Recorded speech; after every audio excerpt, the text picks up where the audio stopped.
Un nouvel accord économique rapproche l'Union européenne et les îles de l'océan Indien, conclu le 10 juin 2026 entre l'Union européenne, les Comores, Madagascar, Maurice et les Seychelles. Cet accord de partenariat économique renforcé, APE, constitue une première avec des pays d'Afrique subsaharienne. Il vise à stabiliser et dynamiser les échanges commerciaux tout en soutenant l'intégration régionale et le développement des opportunités d'affaires entre les deux continents. L'accord de partenariat économique entre les pays membres de la FOA et l'Union européenne est un accord régional visant à augmenter l'ouverture d'accès au marché, mais on est dans un contexte où ces pays ont peu de disponibilité en termes d'industrie, en termes d'accès au marché. Il faudrait donc les accompagner au préalable à l'amélioration de leur compétitivité. Au-delà des simples échanges de marchandises, cet APE élargit son champ d'application à des secteurs clés tels que les services, le numérique, la propriété intellectuelle, les investissements et les marchés publics.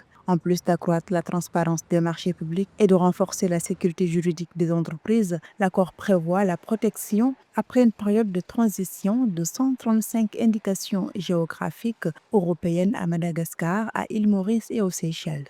Le marché de l'Union européenne étant un marché contingenté, il est important que les pays membres de la FOA aient d'abord un accès à l'énergie qui puisse permettre d'accéder à l'industrialisation et que cet accord renforce la régionalisation de ces pays. L'enjeu est de taille, l'Union européenne s'imposant déjà comme un partenaire incontournable en captant 24% des échanges de biens et 33% des services des 4 nations signataires. En 2024, le volume total des échanges bilatéraux a atteint 9,7 milliards d'euros, reflétant une activité intense, 5,2 milliards d'euros d'importation contre 4,5 milliards d'euros d'exportation pour l'Union européenne.